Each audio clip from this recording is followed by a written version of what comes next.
Welcome everyone. We're very happy to be here in Seattle, Washington, USA.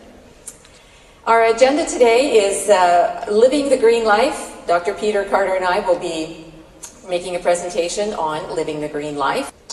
I'd like to introduce Dr. Peter Carter before we begin. Dr. Carter is a retired family physician after nearly 40 years of medical practice in England, Newfoundland, and British Columbia, Canada. His early involvement in the peace movement led naturally to an interest in environmental issues, especially when his two sons were born, and he decided that he wanted to leave the world a better place for them. Wow, what a great dad, huh? His sons are now both in their 30s, so he's been at this a very long time, as you can tell, and he still looks 39, so. Peter's main interest has been in environmental health policy, chiefly where children's health is concerned. He was a founding director of CAPE, the Canadian Association of Physicians for the Environment, and now serves as a climate policy advisor for Canadians on climate change, on climate action. He's been following the research on climate change since 1988 and has created numerous submissions, articles, websites, and movies in order to help others understand the greatest threat ever to humanity and the rest of life on this precious planet. My name is Bea, and we're very pleased, Dr. Carter and I, to be presenting Living the Green Life. What does living a green life mean? Well, it means living a compassionate life. Compassion for all humans and animals and all life on Earth, and now a compassionate love for the entire future of life on Earth. What do we all want in life? If we were to ask you, each one of you, I'm sure you would say the same thing. Well, we want clean air, right? We want clean oceans. We want healthy forests because they absorb the greenhouse gases. They give us oxygen, they clean our water, and they are homes for our animal and bird friends. Wow, very special. And we all want nutritious organic foods, right? Yeah. And we all want to be happy. Take a look at those two kitty cats in the top left-hand corner. Aren't they sweet? Two cats hugging, and look at the little puppy dog. I guess he got a little tired eating, so he kind of fell over his bowl. But he looks like a very happy dog. And of course the cow, and then the gentleman springing up. Everyone on this planet deserves to be happy. The reality is that Mother Earth is not very happy right now, and she's not very healthy. The urgency, this is by the UN Secretary General Ban Ki-moon. He says, I believe we are on the verge of a catastrophe. This is an emergency, and for emergency situations, we need emergency action. Unless we take action now, we will regret deeply for the future of our humanity, for the future of the planet Earth. So here is a leader in the world saying, we indeed do have an emergency.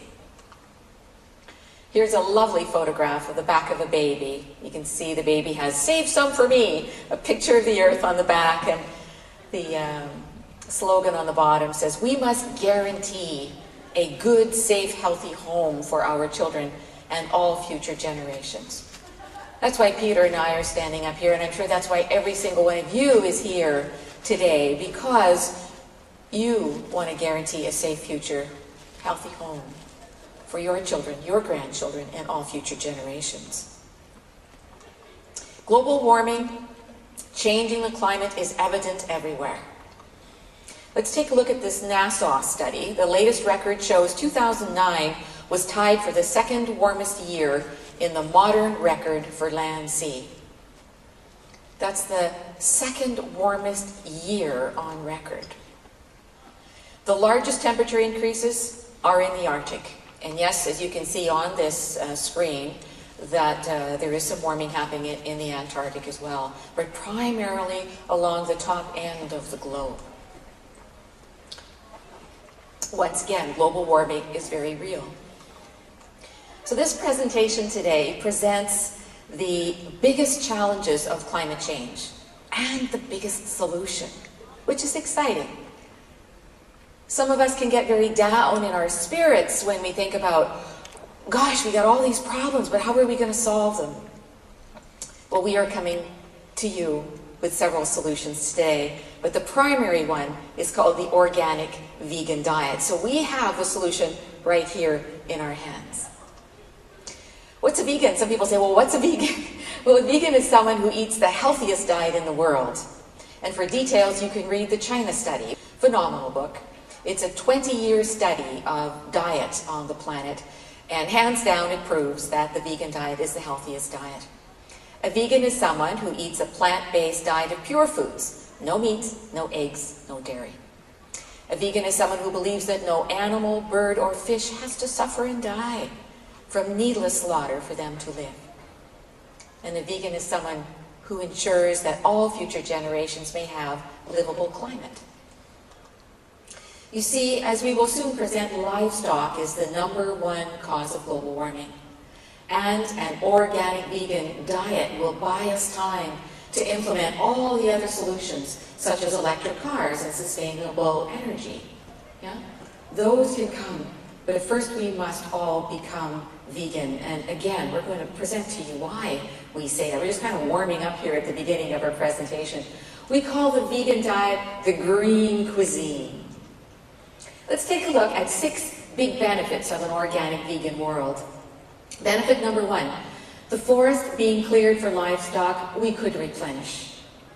Later on, we'll present how many acres are being destroyed in many of the forests around the world, in the Amazon, for example, in Madagascar. We could, if we have an organic vegan world, then those forests that are being cleared for livestock could be replenished. And then those new forests will help absorb the dangerous greenhouse gases and reduce global warming. That's an exciting benefit, right? Benefit #2, if all livestock land is converted in the best way for food production and carbon retention, we would be able to feed everybody and improve our greenhouse gas situation. When we say feed everybody, children die from hunger every single year, and 1 billion people go hungry. That's a lot of people who could use some food. Benefit #3, the elimination of over 50% of global greenhouse gas emissions caused by livestock raising and meat consumption. This is a very recent study, World Watch Institute 2009. Benefit #4, when we shift to a vegan diet, the world's governments would save $2 trillion by 2050, providing the public investment to develop the world's sustainable energy infrastructure. Wow! Imagine having $2 trillion at our disposal to develop the world's sustainable energy infrastructure. That's amazing. We could do a lot with that money. Benefit #5, excellent health benefit. A vegan diet is shown to prevent cancer and prevent and reverse heart disease and type 2 diabetes. Again, that comes from the China study and many other studies. Continuing on with benefit #5, a vegan diet boosts the immune system, extends longevity, and preserves the health, intelligence, and calmness of adults and children alike. Many studies have proven that children who eat a veggie diet are more calm in the classroom and at home, more peaceful children, because they aren't eating fear from the animals. When the animals are killed, they have fear, and that fear is transferred to the individual who's eating the meat. Benefit #6, the disease prevention of the general population following a vegan diet results in massive healthcare savings all around the world. The hospitals are filled with meat eaters, not vegetarians or vegans. So the time has come for us to truly live the green life by being a vegan and living a non-polluting, compassionate, and peaceful lifestyle. It's come. And as this little lamb says, we deserve to live too. Here are some more solutions. I'm going to turn the microphone over to Peter because he's the expert on green economics. Go for it, Peter.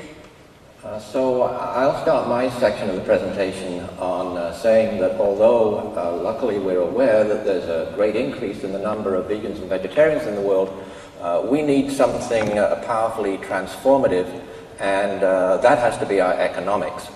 So green economics has been around for a long time, and here's what it includes and what we need to do. Obviously, we need to tax pollution. We need to implement and legislate the polluter pays principle, full cost accounting, a real-world GDP, that is a GDP that includes all costs and all benefits. For example, a GDP that doesn't make sickness a health benefit. And most important, we need to, what the economists say, internalize our social and environmental costs, which simply means we've got to include the social and environmental costs of our activities in our calculations and cost-benefit analyses and planning. And lastly, and very importantly, we need to stop future discounting of environmental costs. And what this does is it's an economic device to pass on the costs that we incur by the way we live onto our children and grandchildren. So that needs to be obviously stopped. Thank you, Peter. Well done. Recently, I had the privilege of visiting India, and on my second day, I went to the Taj Mahal. And of course, the Taj Mahal is the #1 wonder in the world. And as I approached the Taj Mahal, my heart started to open. And I wondered what was going on with my body, why it was feeling so special, so peaceful, so calm, so loving.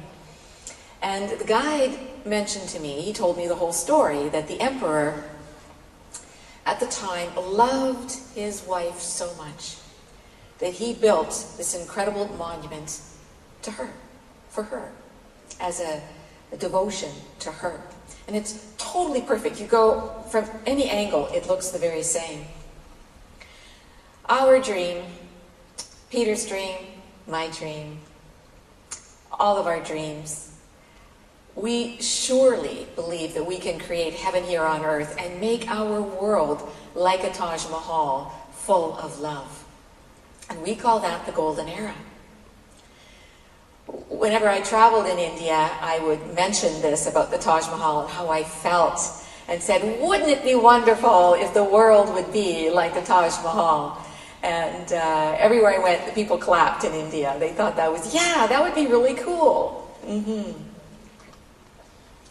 12 climate disasters. All right, we know that we've got some challenges. We've given you a brief summary of the challenges in terms of the perspective from Mr. Ban Ki-moon.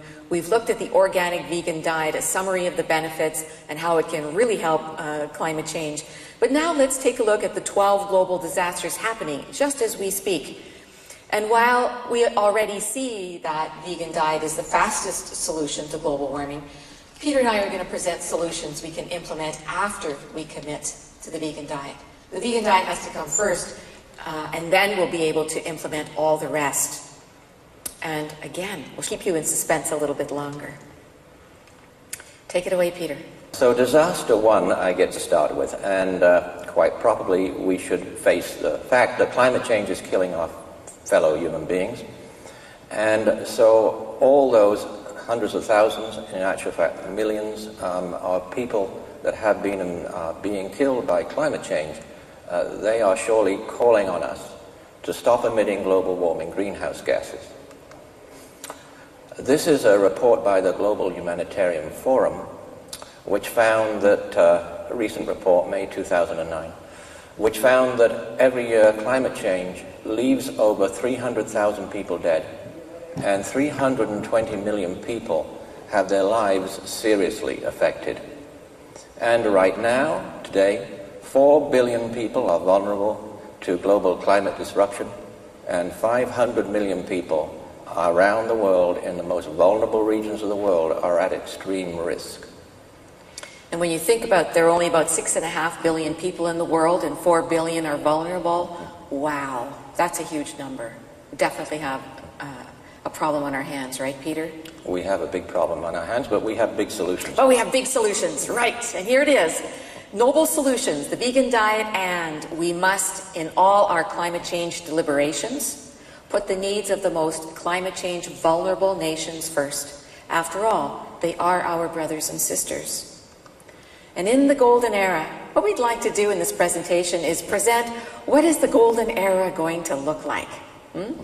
Once we have turned the world around and climate change is no longer a challenge, everyone is going to feel and be safe, and everyone will have food, water, and shelter. Doesn't that sound good? Yeah? Climate disaster in the making, too, is that our oceans are dying. This has only recently been brought to our attention by the marine scientists around the world who are extremely anxious about this. And the great whales and all the sea creatures, they're calling on us to help them. Here's a graph published in 2005 which combines for you the ocean heating on the red line and the ocean acidity on the blue line, because the emission of global greenhouse gases is impacting the oceans in a double damaging manner. We have rising ocean acidity as well as rising ocean temperature. And we have rising ocean temperature because 80% of the greenhouse gas emission heat since industrialization, 80% of that heat has been absorbed by the oceans. The oceans are therefore dying in large regions. They are literally dying. There are expanding deep ocean dead zones from ocean heating. In fact, the ocean temperature reported by the Ocean and Atmospheric Administration of the US reported that June 2009, as regards oceans, was the warmest ever on record. And to add to the insult of the heating then is the fact that the oceans are being acidified. Why is that? That is because of all the carbon dioxide emissions. The oceans have absorbed, according to the US EPA, their number is as high as approximately 1/2 of all greenhouse gas emissions.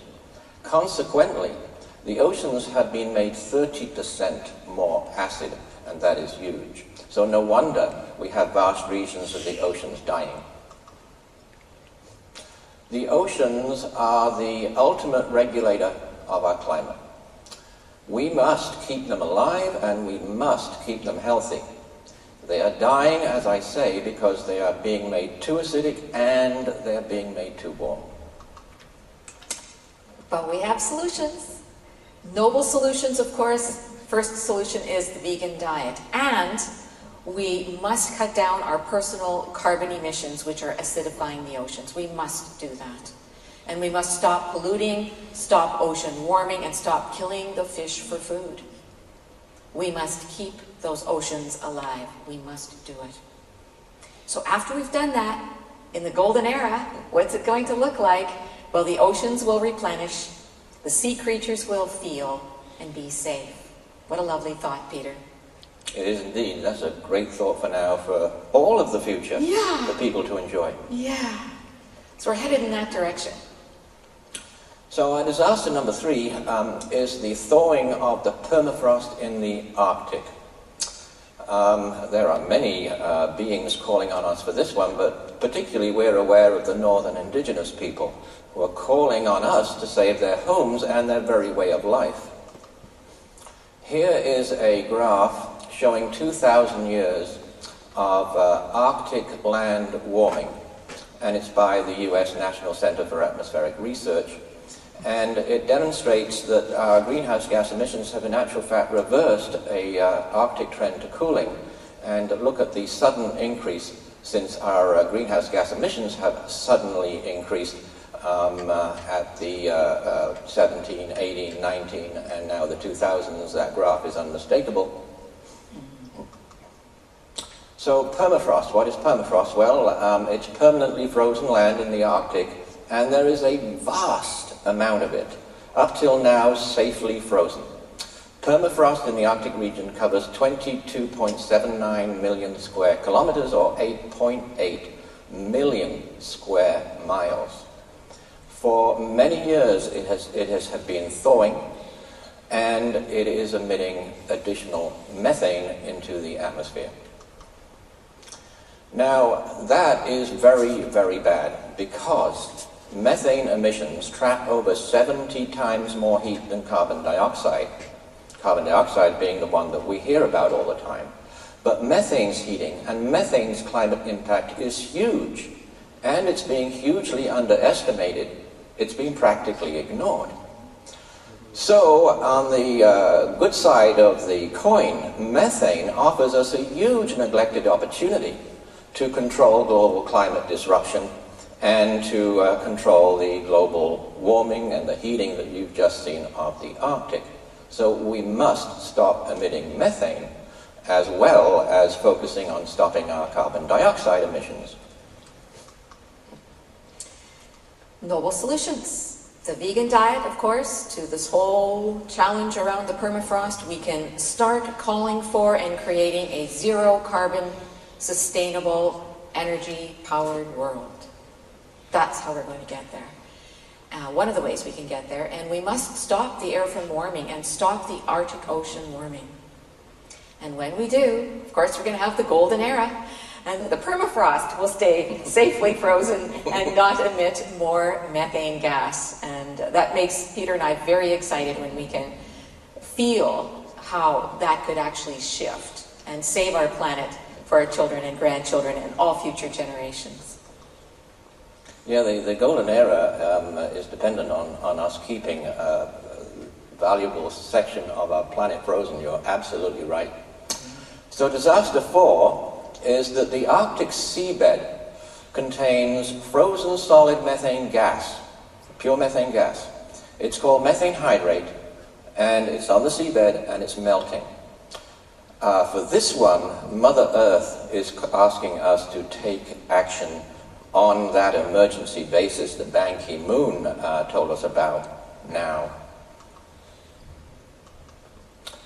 Here is an illustration of the frozen solid methane lying just under the seabed sediment, which is quite close to the surface in the Arctic region. And when the Arctic Ocean is warming, as well as the Arctic land, these methane hydrates start to destabilize, they literally melt, and out pops methane into the ocean, and it pops up very, very actively and is released up into the atmosphere. So it is adding methane from the planet itself, from the Arctic, into the atmosphere. And that's a very bad thing. Indeed. The top methane hydrate expert in the world is Dr. Natalia Shakova, and she works with the Russian Institute, but also with the Arctic Research Center of the University of Alaska. And her research paper, her conclusion was that 50 billion metric tons of methane could erupt at any moment from the bottom of the warming Arctic Ocean. The research team published that we consider a release of up to 50 gigatons, that's 50 billion tons, of methane hydrate storage as highly possible for an abrupt release at any time. And that may cause catastrophic greenhouse warming. This, by the way, is the situation that the environmentalists have been worried about for about 15 years now. And Peter just recently showed you a slide of how explosive methane could be, you know, at the lakes up in the Arctic, and just putting a match, and it's highly explosive. And so that's why people like Dr. Shakova are very worried about this particular disaster. So, in conclusion on methane and in the Arctic, because it's methane in the Arctic that's going to determine whether we have a golden era or we have no era, and we're determined, of course, there's going to be a golden era. The most disastrous thing happening right now is this methane being emitted from the Arctic, and we have to pay attention to it. Number one, wetlands and lakes in the north are warming, and they're emitting additional methane. The thawing permafrost is adding additional methane to the atmosphere. And now, even the melting frozen solid subsea methane hydrates, they are even adding more methane into the atmosphere, all coming from the Arctic. And Peter, while we're speaking about this, you also showed me a map once where there are, of course, methane hydrates all around the globe. And I know that on the west coast of the USA here, as well as in Canada, that the methane is melting and is coming off the surface of the sea. Yes, methane hydrate is widely distributed around the coasts of the world. Right. And we cannot allow this, literally the media and the scientists have called it a methane time bomb. We cannot allow this to get out. No. So this probably is the most serious of the environmental situations that we have All right now. eyes must be on the Arctic. All eyes must be on the Arctic. Great. Thank you. Noble solutions, of course, the vegan diet. And we can inform ourselves and our friends and our neighbors about this terrifying yet little known fact.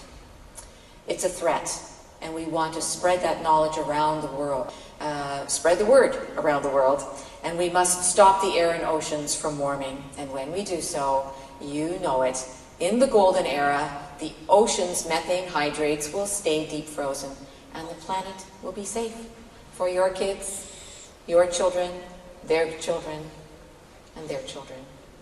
All future generations. All future generations. So disaster 5, and in this situation of dire, deep emergency, which we've explained, in actual fact, greenhouse gas concentrations in the atmosphere are not going down. They're actually accelerating. This means that all the children of all species, for all time, they're calling on us to do something, and quickly. Here's a quote from a paper by Dr. Hansen and Dr. Sato, primarily out of NASA. Recent greenhouse gas emissions place the Earth perilously close to dramatic climate change that could run out of our control. And that paper was research on the Arctic. So we have to decide for all time, and we have to do it now, what are the safe limits to these concentrations, the amounts of these greenhouse gases into the atmosphere? Because we must have a safe plan, as you have said, that guarantees our children and all future generations that this wonderful planet will be here and last for them. We can only do that by establishing safe limits. So looking at carbon dioxide, the pre-industrial level of carbon dioxide was 280 parts per million. It's now increased to 385 parts per million. That is a 35% increase. And according to the Ocean and Atmospheric Administration, that is probably the highest it's been in 20 million years. Methane, however, has increased in the atmosphere far more. Methane, pre-industrially, and for hundreds of thousands of years when we're talking pre-industrially, methane seldom rose above 700 parts per billion. It's now 1,750 parts per billion. That's a 150, 2.5 times increase in the amount of that methane in the atmosphere just in the past couple of 100 years. And now, the methane in the atmosphere is spiking faster due to those added methane carbon feedback emissions, which we've alluded to. Nitrous oxide is the other one of the big three global warming greenhouse gases. And it's always been at virtually 280 parts per billion, and it is now 320 parts per billion. That, in relation to the other two, is only a 17% increase, but nitrous oxide has 290 times the heating effect of carbon dioxide. And it lasts in the atmosphere for 115 years. And nitrous oxide also, livestock and our chemical food production, is also responsible for the emission of nitrous oxide, global warming greenhouse gas. In other words, we are way over the top. Now, we may not feel it, but our children and our grandchildren, believe me, are way over the top, and the reason for that is that our emissions today do not impact on them until 30 years. So we have to be very, very, very mindful of the situation that we're in. We are way over the top for them. Right. And I know we've talked about this before, Peter, but like, how and where did we allow this to get out of hand? The economics. which is where we started from. Right. Many economists, including the Stern Commission in 2006, have pointed out that actually the fix is ridiculously simple, because we have to pay the price for our pollution. We can no longer leave our children and grandchildren to pay the price, because the price is prohibitive. It's a planet that they're not going to be able to live in eventually, okay? So we have to correct our economics. That's what we have to do. And then meat will not be so cheap, okay? Organic vegetables will be less expensive, and it will be too expensive for us to do these things, which are unhealthy for us and unhealthy for all future generations. Then we will have our economics reflecting the truth, okay, of our life and how we want to live, because everybody wants to live a good and happy life, okay? Right. We can be a lot happier under a different economics, and that's been around for a long time. That's an ethical, ecologic economics that tells the truth about us and our planet. Kind of sounds like the golden era to me. It really does, doesn't it? Yeah, it really does. Noble solutions to all these greenhouse gas emissions that are accelerating. Well, the vegan diet is a big solution, and we must call for a system that discourages further fossil fuel development and encourages sustainable energy technologies. We must stop emitting the greenhouse gases, bottom line. And then in the golden era, everyone and the future of life on Earth will be safe with greenhouse gases back to their natural safe limits. Woohoo! Woohoo, indeed. And we can do all these things, but as our great United Nations Secretary General points out, we have everything right now except time. We don't know how much time we've got, if any, so we've got to act now. Disaster 6. I think that we are pretty well aware that world food and water supplies are in peril. Countless millions of children in the world are calling us to provide them, all of them, with enough food and water for them to live a decent human life. So water supplies are in trouble already. 72% of the world's 925 largest rivers are drying up. The Colorado in the US, Yellow River in China, Ganges in India, the Niger in West Africa, the Mekong and the Red River in Asia, all these great rivers that have been so important, so honored by humanity in all regions for so long, are not doing well. And in addition, because of the way in which we use water as if it lasts forever, and back to our economics again, aquifers under the major cities of Beijing, the major developing cities of Beijing, developing not the right way, Delhi and Bangkok, they're drying up. California, of course, in the US, we know about the aquifer being depleted for many years beyond its sustainable rate. California is at risk of a permanent state of drought.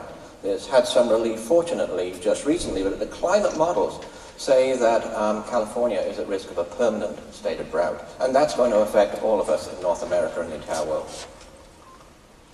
Peter, the slide that was before this one somehow is not showing up on the screen. That was the one about showing the drought around the world. Could you just speak to that? Yeah, the Intergovernmental Panel on Climate Change published a paper that received no attention at all in 2008, Effect of Climate Change on Water.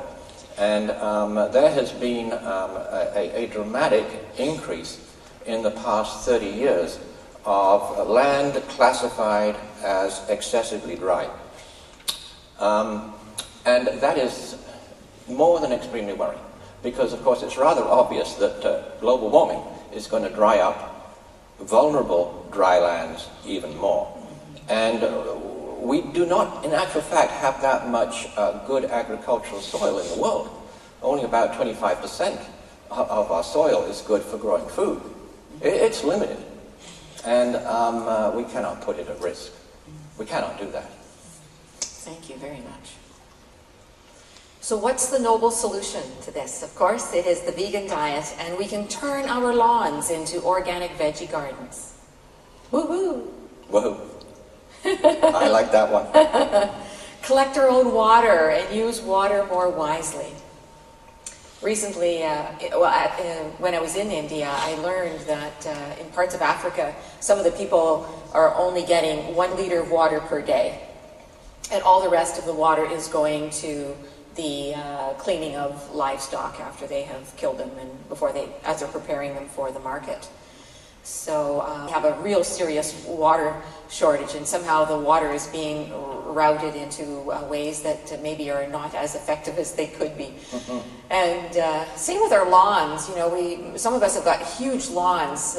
Maybe it's time for us to go back to that farming type of mentality. Yeah. So many people are moving from the country into the cities, and the children, for example, are losing touch with nature. Yeah. Oh, yes. So wouldn't it be great if we all had our own organic veggie gardens on our front lawns? We could collect our own rainwater and use it more wisely. All of these things are easy to do. Yeah, very easy. A little bit of elbow work, and I'm a gardener, so actually they're very good for us to do. Yeah, spiritually very great. Every way they're good for us to do. Mm-hmm. Yeah. I even love getting my fingernails dirty. It doesn't matter to me.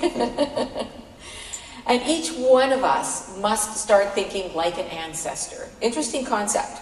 Each one of us must start thinking like an ancestor to absolutely ensure that our descendants will have enough food and water. Because right now, food and water security is a serious matter. In the golden era, we're looking forward to that one. Every child, every adult, every animal, and every plant will have enough food and water. I like that. Disaster 7. Glaciers are melting all over the world. And because of that alone, billions and billions of people are calling on us to give them back their water security. We have a big melt on planet Earth, and that is not good. 2 trillion tons of land ice were melted in just 5 years. These were direct measurements from NASA satellites. And the scientists who published this startling information said that this should really alarm people, and it should, if we're compassionate and if we're mindful of our children, grandchildren, in a deep way. We have to be alarmed.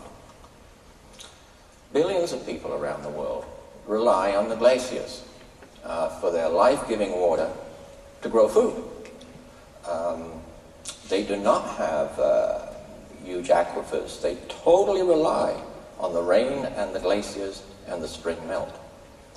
Most of the world's glaciers are rapidly receding, and these are unquestionable direct measurements on many glaciers around the world for many years. And we know, for example, in India, I had a chance to have a private audience with His Excellency, the Prime Minister of Bhutan, about a month ago. And he told me how sad he was. He said that global warming is very real. He said, when I look at Mount Everest now, it is more black than white.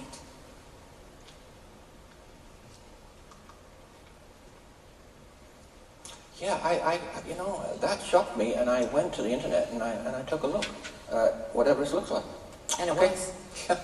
As the glaciers melt, if we permit them to continue to melt, what will happen is that all the ice will form dams above the huge populations in the lower land that in previous times have been able to depend on them. And those dams will burst and they'll create vast floods, flooding out their agricultural land.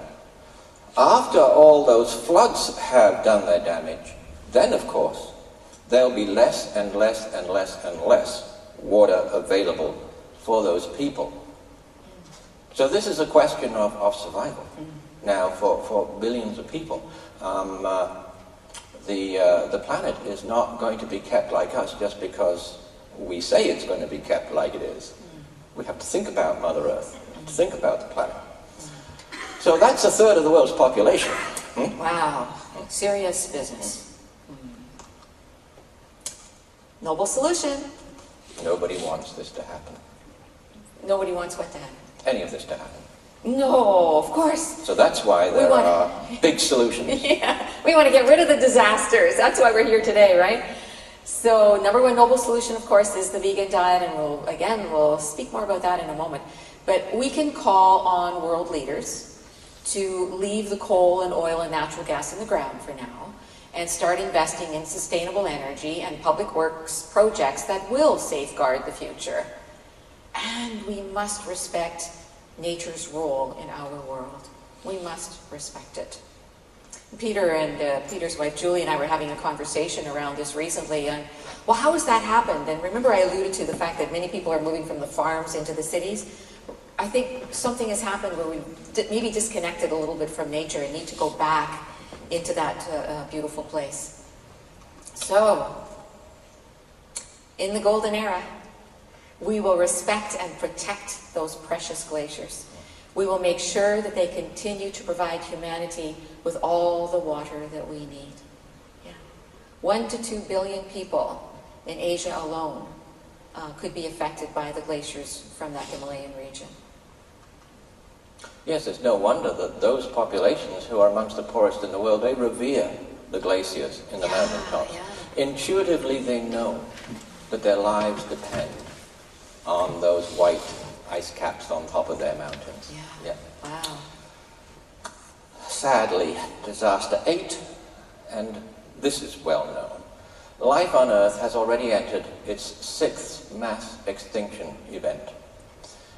But differently from all previous mass extinction events, this one is not only faster, but it's caused by the lifestyle of one species. And as a result, the souls of trillions of creatures, they're calling to us. They want to live too. And we can allow them to live too. One of many reports, Guardian 2006, mass extinction rate faster than the dinosaurs. Biodiversity loss is increasing, not slowing down. And this is a report from one of the annual reports of the International Union for the Conservation of Nature, who said a year after this, life is disappearing fast. For example, there's just 1,400 tigers left in India. Global warming has now just started. The 6th extinction is due to deforestation, habitat loss, which we'll come to in a minute. Global warming has just started to add to this and is on track. If we continue to emit greenhouse gases as we are and not stop them, after 2050, it will be the main cause of extinctions. Now, I don't have to tell you what that means.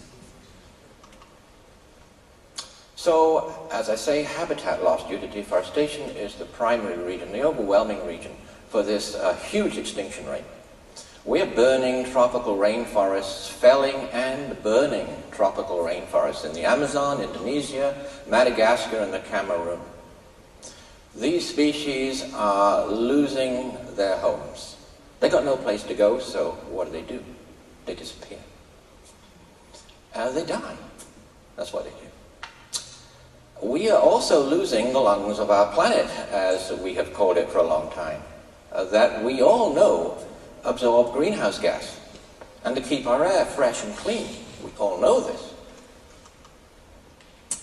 But we have a big noble solution, and that of course is the vegan diet. And once we have gone vegan, we must learn, well, at the same time, we must learn the importance of biodiversity and start treating the rest of nature, the web of life, as Peter calls it, with the respect and gratitude it deserves. We must become mindfully compassionate towards all living things, all living beings, yeah?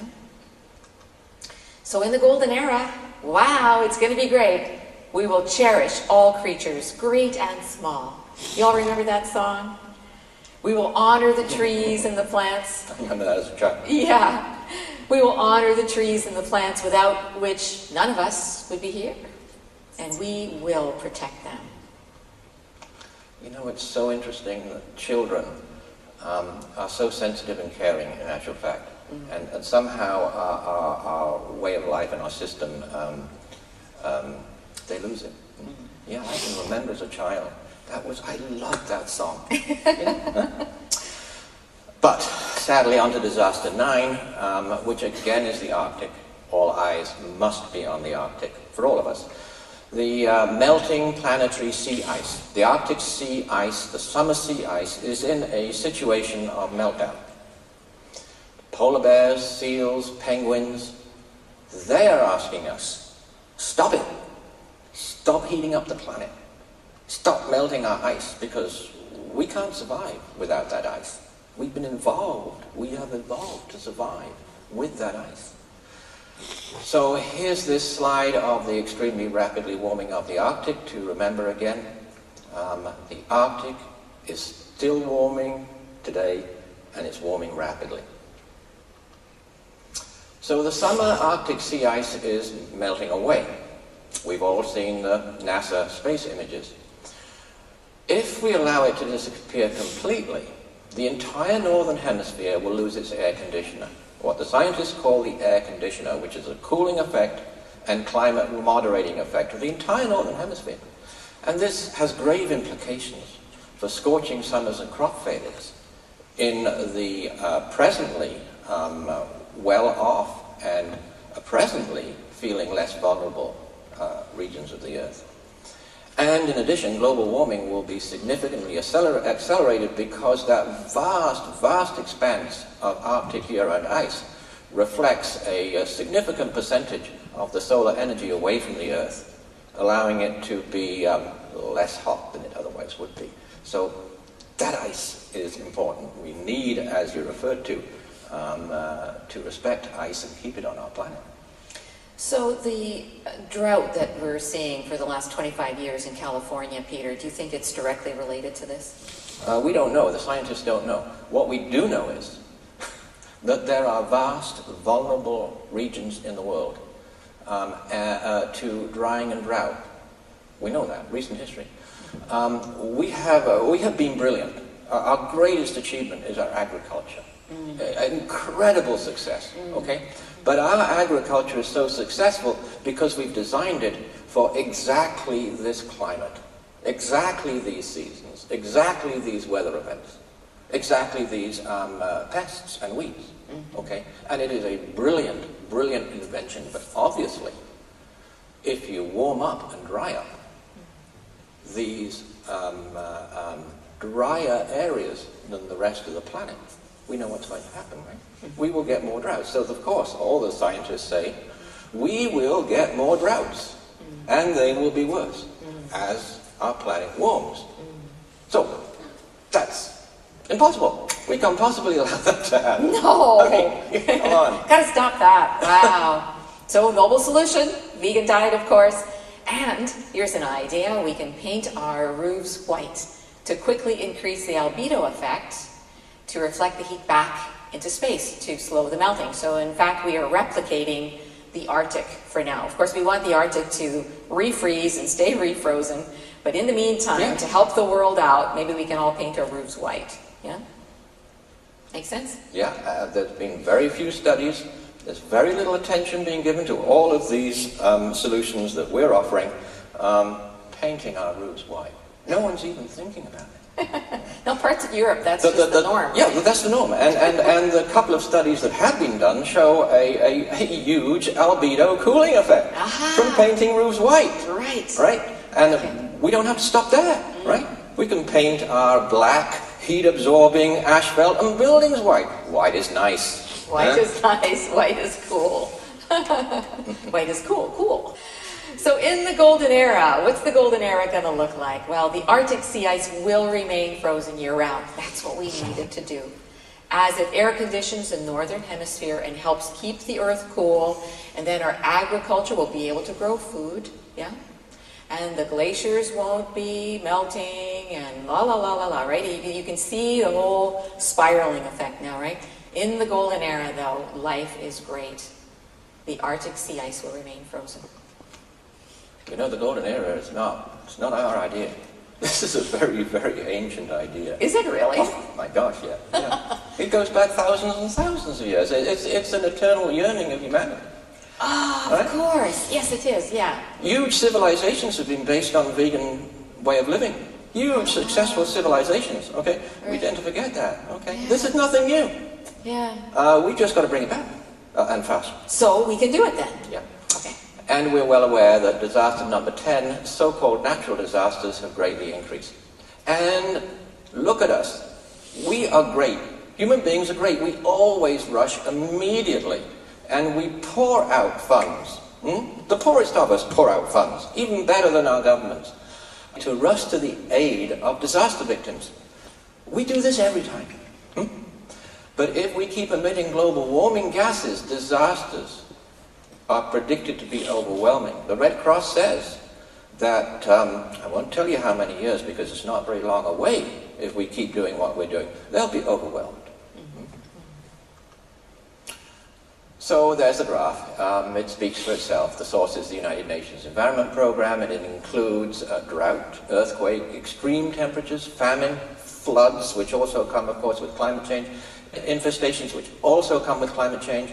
It includes volcanic eruptions, waves and surges, and fires, which also come with climate change and are happening at a greatly increased rate, and of course windstorms, right? Do we want more of this? No. Nobody wants more of this. No, we don't. So, noble solutions. Of course, the vegan diet. And we can call on every country to donate a significant chunk of their military budget to a global green fund, for example. Right on. To help mitigate the worst impacts of climate disruption. Wouldn't that be cool? That's $1 trillion a year. Wow. We waste $1 trillion a year Yeah. instead of being compassionate and helpful to our fellow human beings in being paranoid about them and trying to kill them. Right. Oh, come on. It's time to give it up. Time to give it up. Yeah. We want the golden era. Oh, yeah. Okay. So in the golden era, we will protect the planet so that our Earth can regulate our climate and protect us from the extremes of weather. Yeah. Just let Mother Nature do her job. Right, Yeah. Peter? Nicely put. And so, the message is rather clear now. There's an underlying disaster. It's a human disaster. Compassion, the innate natural compassion of humanity, which actually has allowed our species to survive, okay, incredible, overwhelming challenges. That compassion, that cooperation, it's being lost.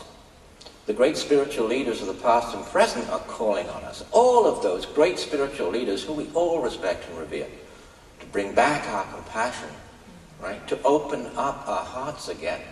As the great shaman from Greenland said, to melt the ice in our hearts, to allow the ice in our hearts to melt. Wow. Right? Wow. And then we'll behave in the proper way, in the right way, and we'll bring in the golden era. Absolutely. It will come in naturally. So, right? This is the greatest catastrophe. We've lost so much of our compassion. As a culture, as a society. Our life is just so fast and stressful. So we're losing our compassion for people and the other animals. Right? The lives of, it's reported over 50 billion animals a year. The numbers don't matter. It's huge. It's a staggering number. Their lives have been taken for food. Completely unnecessarily, right? It doesn't do us one bit of good. It does us harm, in fact.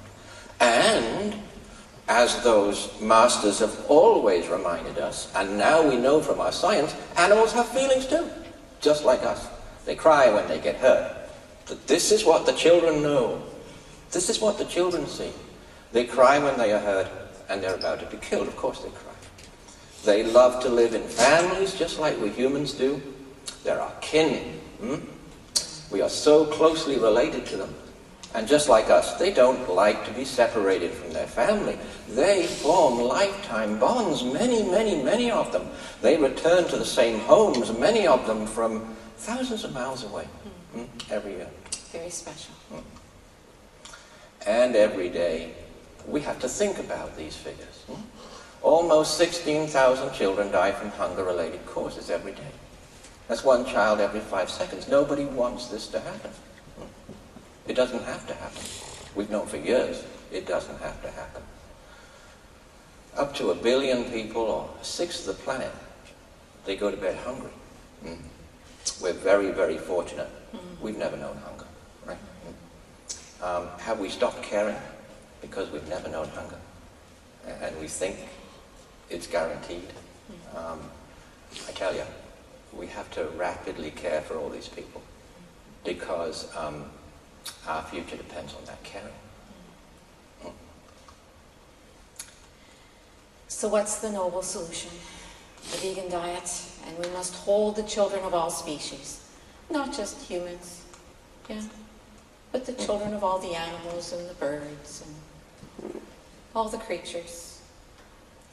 We must hold the children of all species and their children in our hearts during all our climate change deliberations. We have to think about them.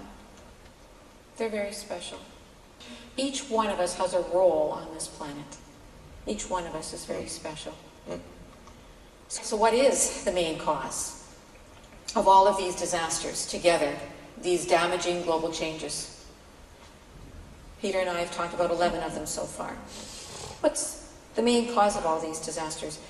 Well, it's more damaging than cars or ships or planes. It's even more damaging than coal plants and even all the smoke-spewing industries in our world. The number one cause of global warming and these disasters is livestock. Yeah, these are disasters in the making. And we have to change something. We're in the United States. People know. People want to change, right? Okay. But it has to be a very fundamental change, which makes us all actually feel better and happier and more fulfilled as human beings. Come on. So disaster number 12, industrial livestock, is constantly destructive to the planet. And we have known this for years. There have been countless studies done on this.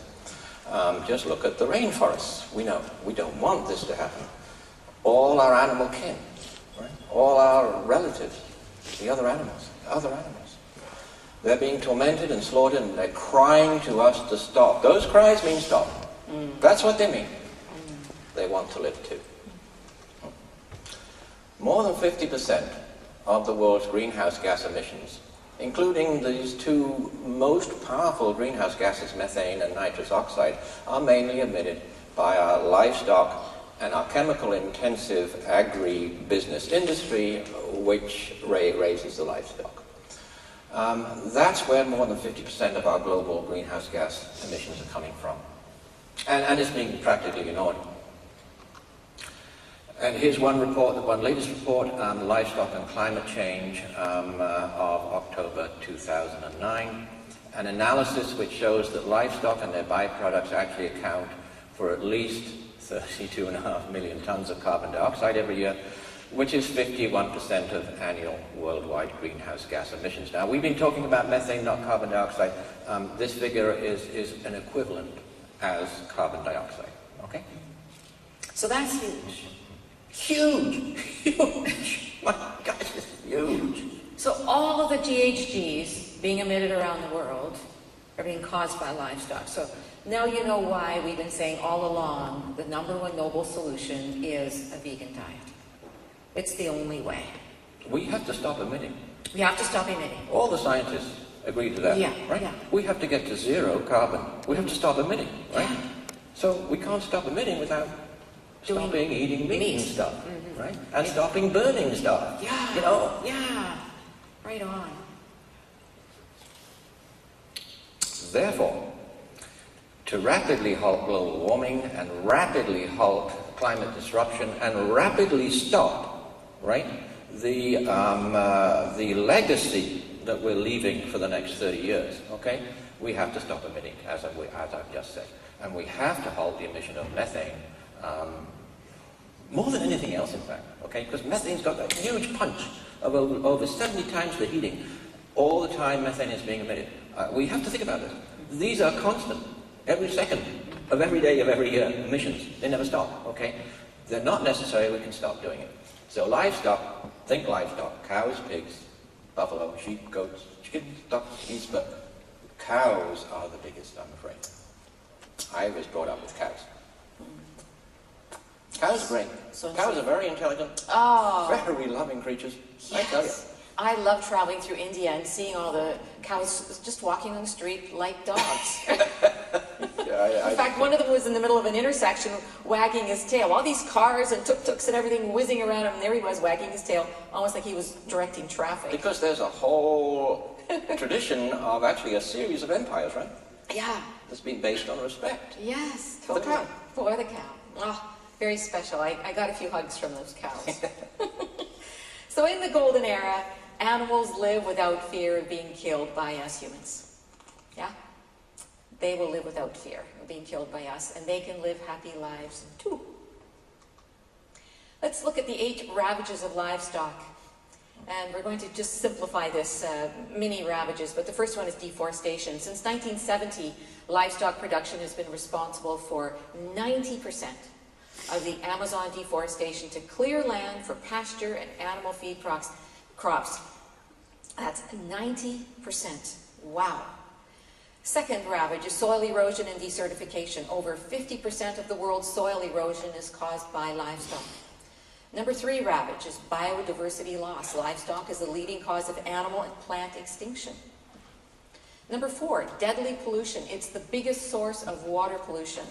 One of the things we didn't have time to talk about, but really the chemical runoff from the livestock industry is killing our coastal marine areas, isn't that Coastal right? dead zones. Coastal, causing coastal dead zones, yeah.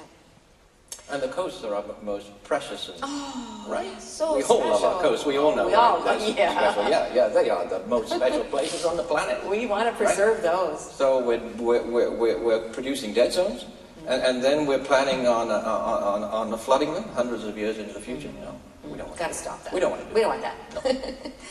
Number 5 ravage is diseases such as avian and swine flu. You all know the story of the swine flu and how it started at that farm in Mexico with 1 million pigs being slaughtered there every year. So meat eating is also the number 1 cause of heart disease.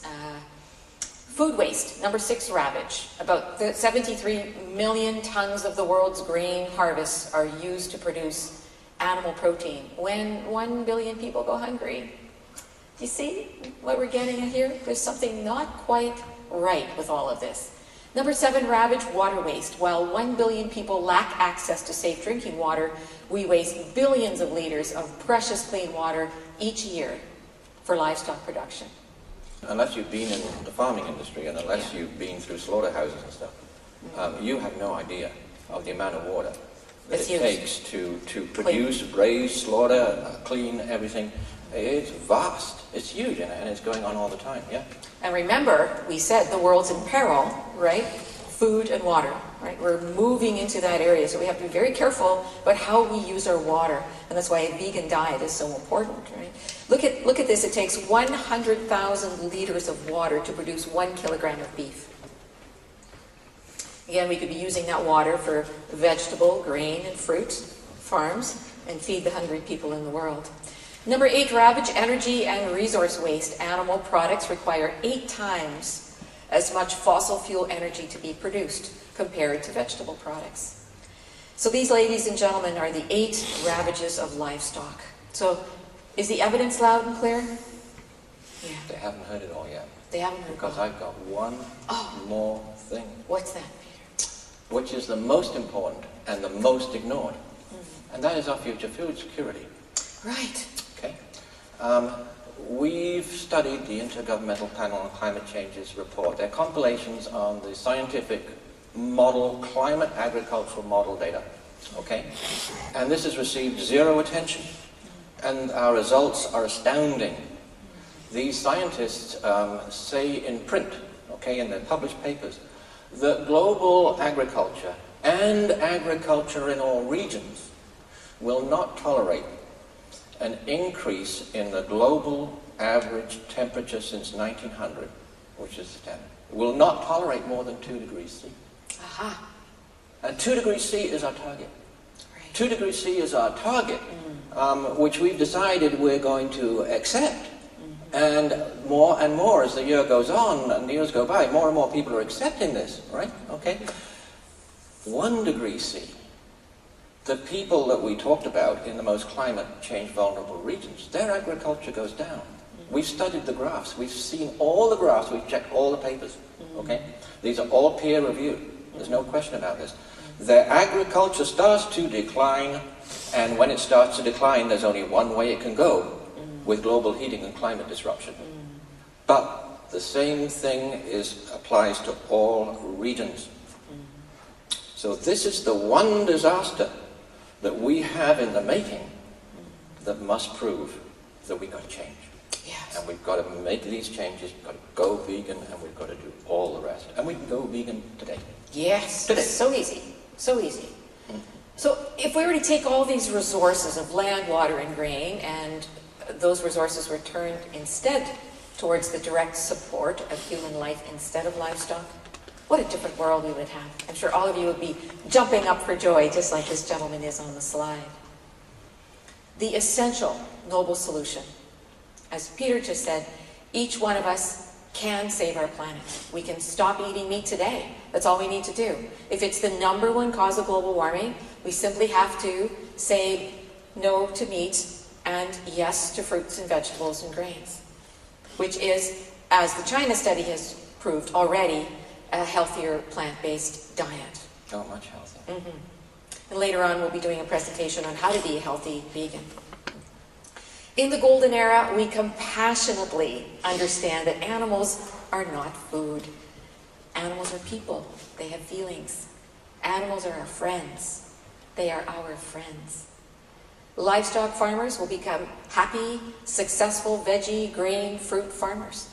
There are some studies coming out now that just say, wow, they can even make more money growing organic fruits and vegetables than they do raising livestock. So it just makes sense. If the world is going vegetarian, which it is, by the way, the numbers are climbing up this way.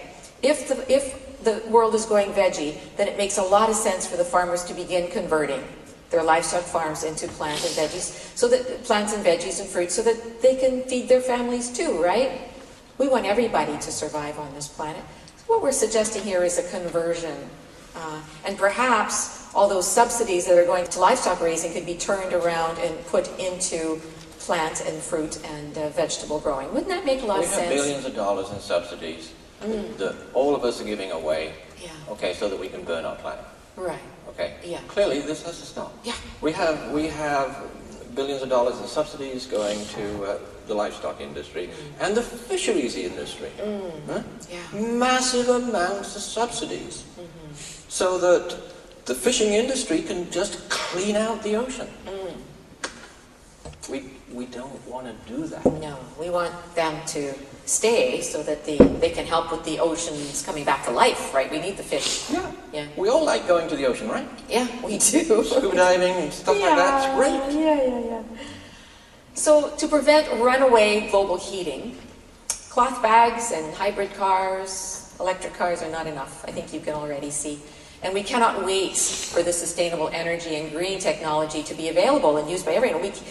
We can't wait because it's going to be too late. We've already witnessed all of these disasters that are happening. The scientists are saying we have to act now. Even if we convert our economy so that all these billions of dollars switches the investment industries into, renewable energy, state-of-the-art renewable energy, which is so exciting, okay? Even if we do that, it's obviously going to take some time. It's going to take time. Okay. That's why we have to act now. But stopping the methane, right? Yeah. And the nitrous oxide, okay? By us eating healthy, we can start doing that right away. Yeah, right that's away. easy. Everybody here can do that, right? Everybody here can do that. So let's save our planet. If we love ourselves, if we love our planet, if we love our children, any sacrifice will do. Become a vegan. Even if it's not really a sacrifice Yes. at all. Even if it's not, exactly. Even if it's not a sacrifice. For free resources, you can go to www.beautifulearth.org. There are all kinds of free DVDs to show your friends on climate change and food choices. There's also a free 60-page vegan recipe book and free PDFs on many slide presentations, including how to be a healthy vegetarian vegan, free articles, and more. And other valuable sites are PCRM, that's Physicians Committee for Responsible Medicine, a wonderful group, thousands of vegan doctors, dietitians, and nutritionists who say that the vegan diet is the best diet. You can also go to SupremeMasterTV.com. This is a television channel that is 24/7 on the internet in every single continent in multiple languages, and its focus is to bring greater love to the planet, more compassion to the planet, so that we can Yes, this save is a great the planet. resource, by the way. Yeah. I only found it relatively recently, and it's a great resource. It's unique. Yes, I don't very know of unique. anything else like it, frankly. Yeah. Great recipes, great cooking shows. We'd like to thank all the people following the vegan and even the vegetarian diet, because they're on the way to vegan. We'd like to thank them all for coming out today, and we'd like to thank all these people that are, you know, they care about the planet, Yeah. they care about the future, and they're being mindful, right? Because there is this switch to mindful living and mindful eating in particular. So we'd like to thank all those people who have made this switch and are making it, particularly the families who make it together. Yes. Yeah. There's a story of a family recently who, they were carnivores, they ate a lot of meat, they read the China study, and they skipped vegetarianism and went to veganism. Because the mother of the household who did the cooking said, I don't want to kill my kids. I want a safe, healthy diet for my children. Makes sense. So thanks for coming here today, folks. Thanks for caring, and thanks for sharing this information with others. We're truly very blessed that you came to be with us today. Save the world.